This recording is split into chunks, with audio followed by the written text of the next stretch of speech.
അങ്ങനെ പറഞ്ഞ് എനിക്കിതാ 7-ാം മാസം വീട്ടിലേക്ക് പോകേണ്ട സമയമായി കേട്ടോ. അങ്ങനെ തലേ ദിവസത്തെ ഒരുക്കങ്ങളാട്ടോ. അങ്ങനെ നമ്മൾ ആരെയും വിളിച്ചും കാര്യങ്ങളൊന്നും നടത്തുന്നൊന്നുമില്ല കേട്ടോ.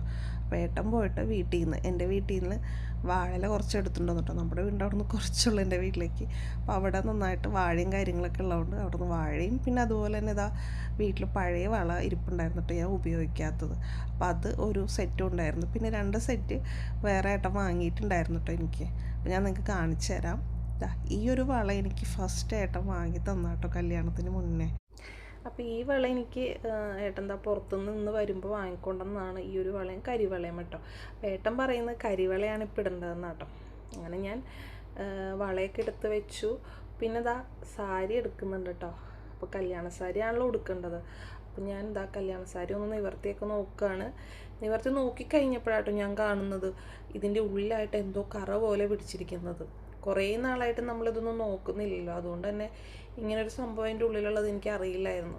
എന്തായാലും ഉടുത്തൊക്കെ കഴിഞ്ഞ് കഴിഞ്ഞിട്ട് ഡ്രൈ ക്ലീനിന് കൊടുത്തു നോക്കാമെന്നാട്ടോ ഞാൻ വിചാരിക്കുന്നത്. പോകുമെന്ന് അറിയത്തില്ല.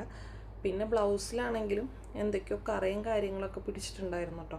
കുറേ നാളെനിക്ക് തോന്നുന്നു ഉപയോഗിക്കാണ്ടിരുന്നുകൊണ്ടാണെന്ന് തോന്നുന്നു അങ്ങനെ പറ്റിയത്. എന്നാലും കുഴപ്പമില്ല, അത്യാവശ്യം അഴിച്ചിട്ട് നാളത്തെ പരിപാടിക്ക് ഇടാമെന്ന് വിചാരിച്ചിട്ടോ. അപ്പം അങ്ങനെ അഴിക്കാനുള്ളൊരു കുത്തിയിരിപ്പായിരുന്നു. പിന്നെ പഴയ പോലെ ഇങ്ങനെ കുത്തിയിരിക്കാനൊന്നും പറ്റുന്നില്ല കേട്ടോ, ക്ഷമയും കിട്ടുന്നില്ല. പിന്നെ ഇപ്പോൾ നല്ല ചൂടായതുകൊണ്ട് തന്നെ എനിക്ക് പറ്റുന്നില്ല കേട്ടോ. അങ്ങനെ അഴിക്കാനിരുന്നു. അതിൻ്റെ ഇടയിൽ ഞാൻ ചേച്ചിനെ വിളിച്ച് കാര്യം പറഞ്ഞു കേട്ടോ. അതിൻ്റെ ഇടയിൽ നമ്മുടെ വാവ എന്നെ കിക്ക് ചെയ്യാം കേട്ടോ. അപ്പോൾ എനിക്കാണെങ്കിൽ വയറിൽ ശരിക്കും ഇങ്ങനെ കുത്തുന്ന പോലത്തെ ഫീൽ കേട്ടോ.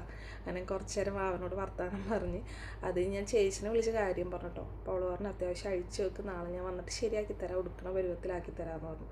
അപ്പോഴേക്കും ഞാൻ വൈകുന്നേരം ഇപ്പോൾ ചായ കുടിക്കട്ടോ. അപ്പോൾ നമ്മുടെ തൊട്ടപ്പുറത്ത് വീട്ടിൽ ചേച്ചി എനിക്കിതുപോലെ എന്തെങ്കിലുമൊക്കെ ഉണ്ടാക്കി കഴിഞ്ഞാൽ കൊണ്ടുവന്നേരം കേട്ടോ. അപ്പോൾ എനിക്ക് കപ്പ പുഴുങ്ങിയത് കൊണ്ടുവന്ന് തന്നിട്ടുണ്ടായിരുന്നു. അപ്പോൾ ഞാൻ കപ്പ പുഴുങ്ങിയതും ചായയും കൂടി കഴിക്കാം കേട്ടോ. പിന്നെ വൈകുന്നേരം ആകുമ്പോൾ ഇപ്പോൾ ഞാൻ മേല് കഴുകുന്നുണ്ട് കേട്ടോ.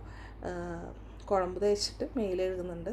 അപ്പോൾ ഇത് പിണ്ണ തൈലും അതുപോലെ തന്നെ നമ്മുടെ ധന്വന്തരി തൈലവും കൂടി മിക്സ് ചെയ്തിട്ടാട്ടോ യൂസ് ചെയ്യുന്നത്.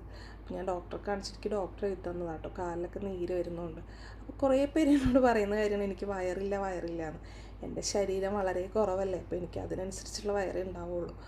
അങ്ങനെ രാത്രിയായി, ഞാൻ പേരക്കയൊക്കെ കഴിച്ചിരിക്കണം. അപ്പോൾ നെക്സ്റ്റ് വീഡിയോയിൽ ബാക്കി കാണാം കേട്ടോ.